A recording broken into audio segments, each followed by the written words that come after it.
Hello and welcome to Startup Central. I'm Nayantara working from home. This is the only show of its kind dedicated, of course, to startups, technology, innovation, disruption.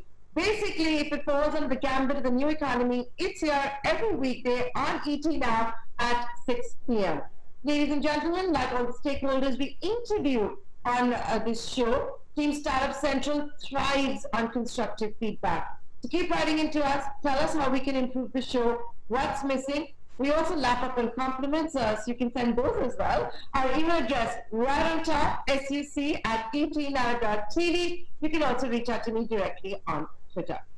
Ladies and gentlemen, my guest today comes from Blume Ventures, and why not? Blume has completed 10 years, is busy celebrating its 10-year anniversary, but I still managed to convince Sanjay Nath to get away from the anniversary special celebrations and join us here on Startup Central. Sanjay, thanks so much. Congratulations. 10 years.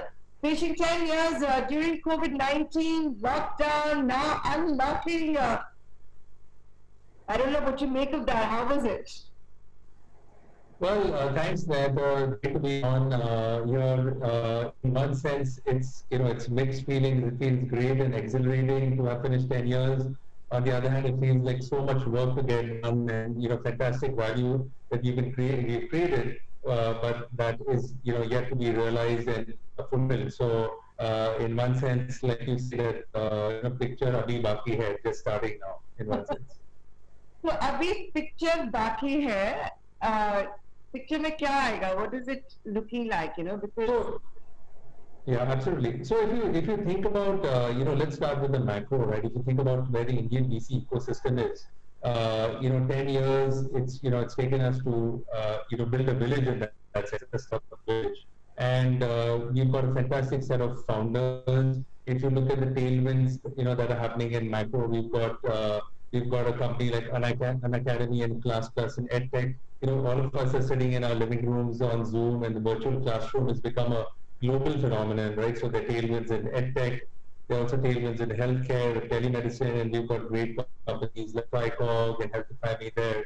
On the other hand, I mean, this is, the lockdown still doesn't show any signs of slowing down, right? We're all still sitting on Zoom in our living rooms. So that's also the headwind side, we've got to watch, rest of the year is going to pan out. I mean, in next week it's going to be half the year. We'd all love a reset, right? If we could start January 2020 again. So I'd say that the VC ecosystem and we build the engine, right? We build startup founders who come to us. They're building great stories. But the next 10 years, I mean, we're very bullish, on what can be done. If you look at the Facebook Geo deal that just happened, that's a great example of how digital has come to the fore, right? If you think about a industry bellwether like a Reliance inking a deal with Facebook, 5-10 years ago you never have thought of that. But you look at those meshing of forces.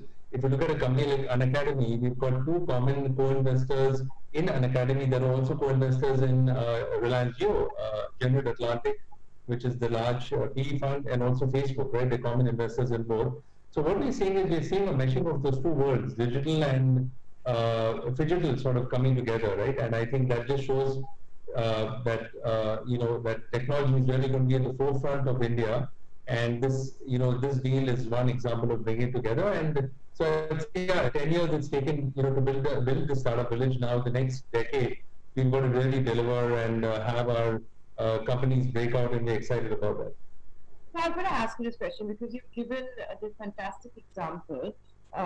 So General Atlantic and Facebook, common investors in both Jio as well as An Academy. In fact, it's General Atlantic's biggest investment in Asia when you look at Jio. What I want to ask you is it a given that very soon what's going to happen is that maybe An Academy is going to be on the Jio platform. There would be, I don't know whether it'll be in its interest, but to have exclusive tie-ups. I don't know if it's too soon to talk about acquisitions, but is it not headed in that path? Because we saw this around the SoftBank time. Yeah. Well, I'll give I'm not going to talk about specifically about An Academy necessarily, but if you look at these two forces, sort of, in their own right, one is a digital bellwether, digital breakout star, and one is, one of India's bellwether. What is interesting is that we're talking about platforms and apps coming together, right? If you think about it, for example, it took about 2 minutes for us to get started here, which is because we're moving from 4G to 5G. And if you think about productivity taking off, all of us sitting at home, I think what Jio is building the pipe into all of our homes. So if you think of that as a distribution platform, all of us are today consuming mobile on our apps and learning on our apps, right? Consulting doctors on that, transacting on that in fintech in terms of that. So if you think about it, I think it's a great question. You're going to see this already coming together, right? Distribution platforms and then apps in different forms. If you look to the other side, if you look at I would imagine the Facebook Geo deal one day is going to have a super app. That's what I would imagine would be the way it's headed. Absolutely. Yeah, I mean, the seeds are being sown for that, right? I mean, it's difficult not to talk about it. I think what makes it even more remarkable that it's happened, during the lockdown is still not lifted, right? So we'll always remark that that's a landmark lockdown deal in that sense. But think about the other side, right? One of the landmark deals at the end of the day, he got checks for over 1 lakh crore rupees, Mukesh Ambani. Yeah, that also shows, in the sense, if it's a bellwether for India, that also shows a renewed confidence in India, right? I mean, this is an India story to think about it. This is a homegrown India story, and you're seeing offline and digital come together. Think about the talent side also, right? I mean, Blume started 10 years ago. We saw a lot of, returnees. India has always been the talent engine of the world, right? If you think about it, I think that's the biggest trend. Right from the CEOs, with Satya at Microsoft and Sundar at Google, they've always been the talent hub, and it's been a cross-border talent flow in that sense. And now, recently with the immigration sort of issues, it's always been a great opportunity. I think after COVID, we're going to see great talent maybe coming back, but we're also seeing great companies being built, from Bangalore and Delhi and Bombay and everywhere else. Also on the B2B side, right? I think it's not unusual where you've got Freshworks, you've got our Grey Orange Robotics, and fantastic B2B companies being built out of Bangalore and places for all the world. It's a great time to actually build product, right? If you will, build product and sell it. So work from anywhere, build from anywhere, and sell from anywhere. I think this is a great opportunity for India, and it's interesting, right? It's 2020, 10 years after we started Bloom, and we're still not out of the lockdown, but it's an interesting time to introspect and plan for the next 10 years. So the picture जो बाकी है, and as you plan for the next 10 years while you're still in a lockdown, An Academy is of course a great example of what's worked. It's perhaps its growth is also being accelerated because of the lockdown. It's been a catalyst of sorts. It's had to experiment with a lot of models that maybe didn't want to do for a couple of years down the road. What else has worked for you in recent times? Because, it's a 10-year anniversary, it's happening during the lockdown. What do you look at when you look in your portfolio and say, thank God I have this and I have that? Yeah. So a couple of, many different things. I think Bloom, we ourselves have evolved or bloomed, as you will, right? I mean, name comes from Blumen, which is the German word for bloom. And, when Karthik and I started this about 10 years ago, and then Ashish, our third partner, also joined us soon after, we were just 2 or 3, and we started off as a micro VC, which is like an angel group, but, really early. And today we've, mushroomed to an institutional VC in that sense. Team has grown. So Bloom itself has evolved. We have an investment team. We also have a platform team. The platform team is really, you've probably heard this, right? That our work really starts after you've cut the check. Cutting the check sometimes is the easiest part. The best founders, they seek out VC firms, right? So the best founders and entrepreneurs are asking us today, what are you doing for me, right? Versus the other way around. So can you help them with business development, with Honda, if you will, right? Can you help them with fundraising, connecting them to investors? Can you help them with hiring, with financial advice? Because look at it, some of the founders are much younger. You want them to focus on building product and sales, not on dealing with GST and taxes and with what have you. So Bloom itself has evolved. I think what else has worked is that I think the talent pool is fantastic. I think people today, we've got the Flipkart mafia, like you have the Facebook and Google mafia in the valley.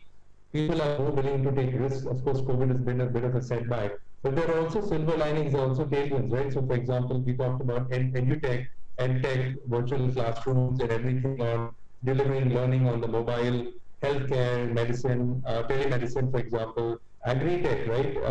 Putting the mobile in the hands of farmers and disrupting their entire supply chain. And then on B2B side with enterprise behaviors moving to the cloud, right? So infrastructure as a service, testing tools, CRM software. Because today, in one sense, it's not a protectionist comment, but in lockdown, with large companies moving to work from home at the end of the year, all that great software and fantastic talent can be developed from Pune or Bangalore or Bombay or Delhi or wherever, right? So multiple things working. I think I think our founders are great. They're working hard. This has been a painful time also, but they take a very long-term view, and we're taking a long view also, because venture capital is all about investing for the long term and backing companies that are going to transform industries over a long term, not like public markets. We're not making short-term decisions. So it is a setback due to COVID for the world, but it's also a hidden opportunity, to where disruptive companies are going to be born in this time. Absolutely. Like when you look at 2008, we didn't have an Airbnb, we didn't have an Uber. We keep talking about all of that. Yeah. But Sanjay, what I also want to ask you is, like you said, the easiest part is to cut the check after that starts, right? But given how things have changed, is that still the easy part? What will it take today for Blume to sign a check? Yeah. Well, if I think what you're asking is how has an investment scenario changed today? What you have is you have quite a fat pipeline, right? Which means there's some fantastic companies out there. Private equity investors would call them, deals of assets. We call it, people flow, right? Because early stage is all about backing founders and about people. But you can only, I think the entire industry is investing with more scrutiny, taking their time, taking our time with diligence. So it is, in one sense, an investor's market, right? It's taking a longer time for founders to get funded. Having said that, I think the value is very high because you're seeing, whether it's from Flipkart or from other, unicorns, lots of senior executives or employees have left and they're starting companies. So the talent pool is high, but deals are going to take longer to get completed because, again, this is a global phenomenon. This is not particular just to India. For all the founders and entrepreneurs and startups who are watching at the moment, from a VC's perspective, of course, you're looking for the next unicorn, you're looking for the next big bet and all of that.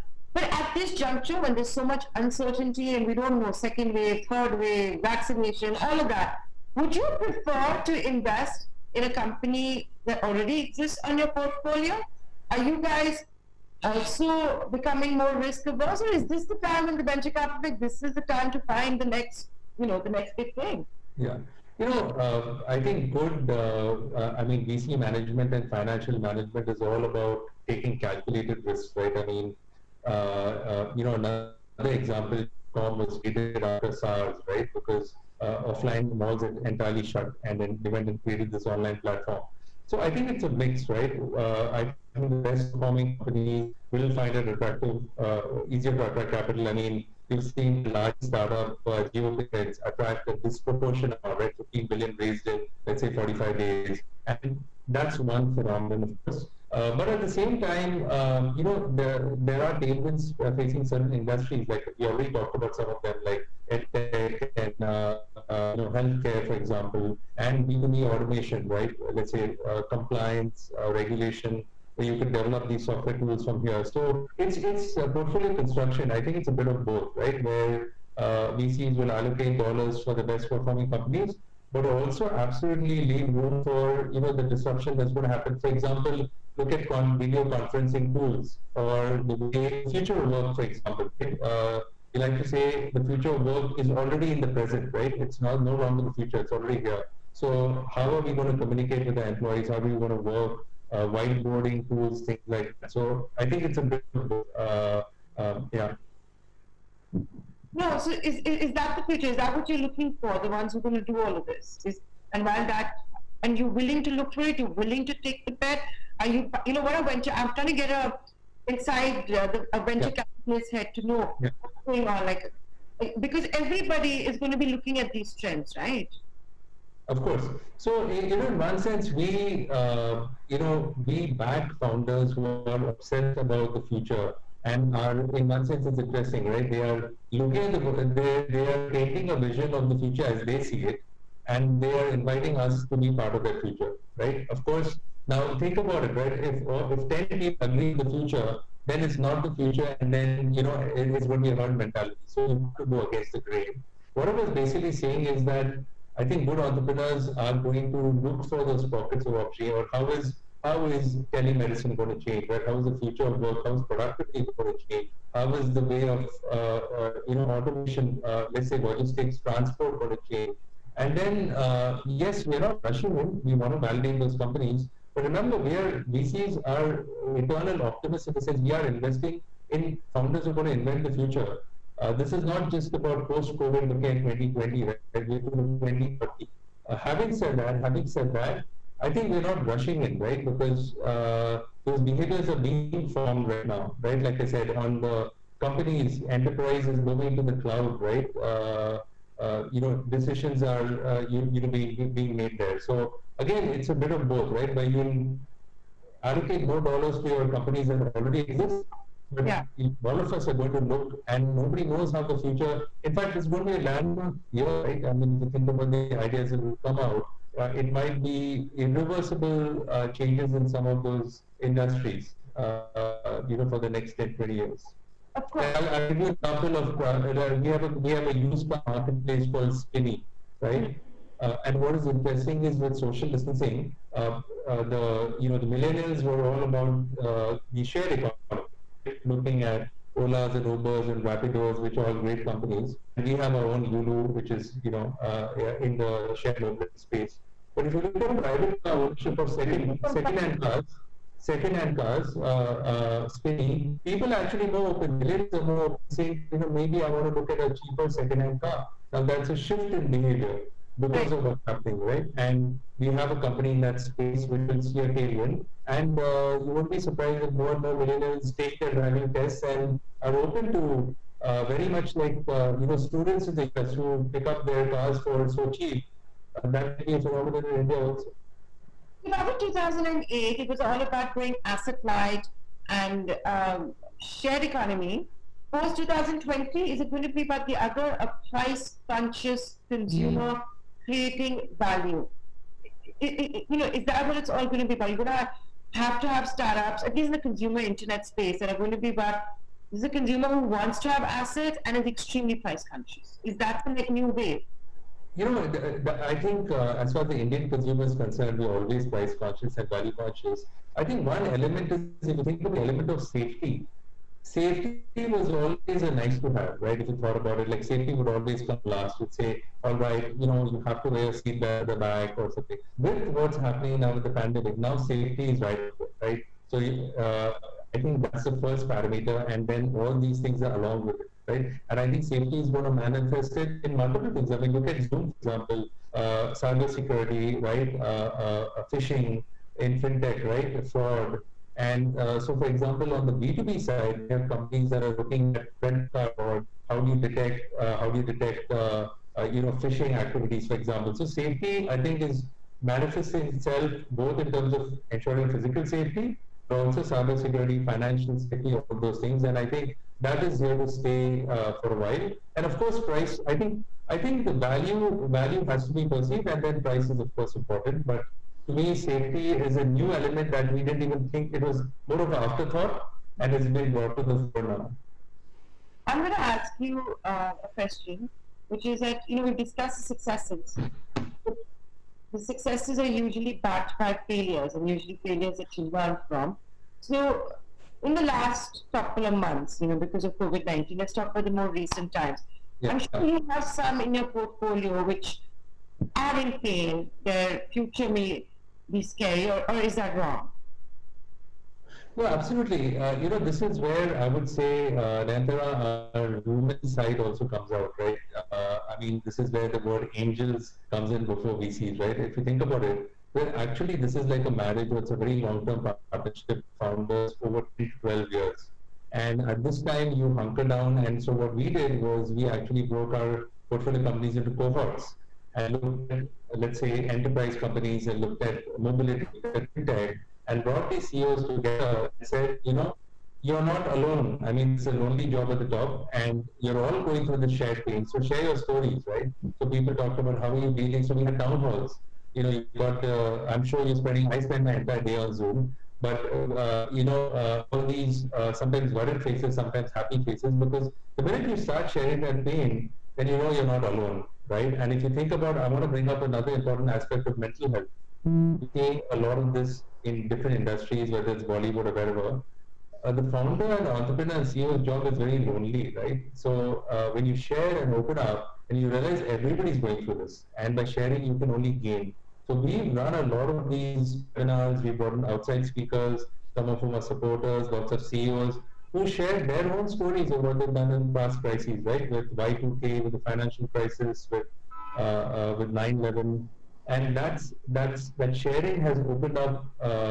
And just I think made founders much stronger inside, just with their compass. So of course there is pain. I think you have to deal with the pain soon. A lot of startups, the failure rate of startups was anyway quite high, and that's the trend globally, right? Like most of the successful entrepreneurs themselves have gone through failures, learned from them, and then had a, perhaps in the third or fourth attempt, made it big, right? The question is that if X was the average rate of failures, COVID-19 may increase that percentage. No, absolutely. I think the idea is how do you alleviate the pain? You can't eliminate it. So one of the ways is that one element that you can control is cost, right? So if you can cut your non-essentials and then extend the runway, then you're just positioned in a stronger way. And then you've got to look at those tailwinds in your sector. For example, in edtech, it is the whole method of learning going virtual. In healthcare, it's telemedicine and consulting and let's say dealing with it on a remote basis.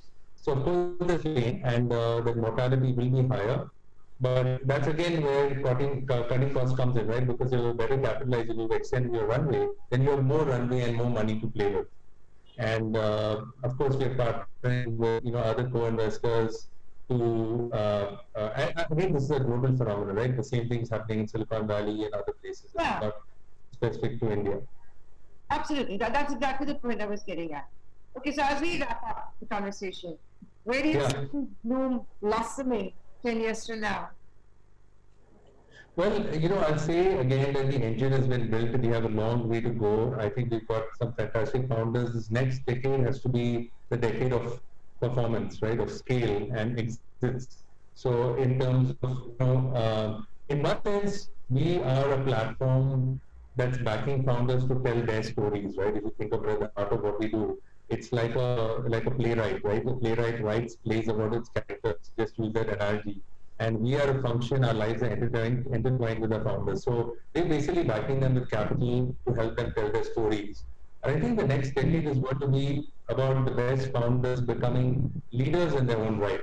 I think again what Mukesh Bhai showed us is that Jio has now put India at the center of the world, right? And so people say, okay, where is that next company? So an academy becoming a leader in, just as an example, in edtech, we have a company called Locus, let's say, doing the same thing in logistics, Yulu doing that in micro mobility, and Grey Orange Robotics doing that in robotics. So that's where we are the fuel that will help our companies over the next 10 years. And I think as an industry, we have to deliver more exits. So more cash back means more cash in, and put India back on the map. And that's more like an industry clarion call, right? But of course for Blume, and I'll say that I'm very excited about the Blume team. I mean, after Karthik and I started exactly about 10 years ago, in fact, there's a fantastic Twitter thread, partly nostalgic, that he's written, which just recounts the experiences. The Blume team itself has grown now to almost 20 people, and exceedingly diverse. Many women, many younger folks. Every year that Karthik and I and Ashish get older, we hire younger people that's more diverse. So I feel in one sense, Blume is getting younger, but we're also hopefully becoming becoming a little more foolish to also becoming smarter, making enough mistakes to learn and so that we become better. I'm crazy, right? And this space is that. Sanjay, I promise this is my last question. Sure. What's happening with regards to, China, the pre-screening of investments and all of that? You have a lot of the unicorns, the startup universe, which is funded by Chinese giants. Is there an opportunity for Indian giants? And the next big question is if that capital is going to be sucked out for the future investments, where is it going to come from? Yeah, that's a great question. Actually, it's like a LP question. Yeah. It's an interesting opportunity for I think for India, not just relative to China, but even relative to the US. Right? If you think about it, supply chains are getting disrupted. The whole talent. If you look at the whole talent pool, right? I mean, we've got to have people coming back, and we'll gain from that. Let's call it like herd Vapsi in one sense. So it is. I think it remains to be seen because I think China's the scale, that whole ecosystem and infrastructure is already been built, right? And they also have they're very entrenched in Africa, the rest of the world. So it's not like it's going to be undone, but I think it's a fantastic opportunity for India. We have the talent. I think the government is making the right moves as far as infrastructure is concerned. I think infrastructure has always been our biggest challenge, right, with our population. But if you can fix that in terms of our IQ, we're right up there, and talent we're up there. So it's us to win in that sense. So it's a great opportunity to win and dominate. That's Sanjay. Yes. The next 10 years. Thanks for joining us. Thank you. Thanks so much. Pleasure.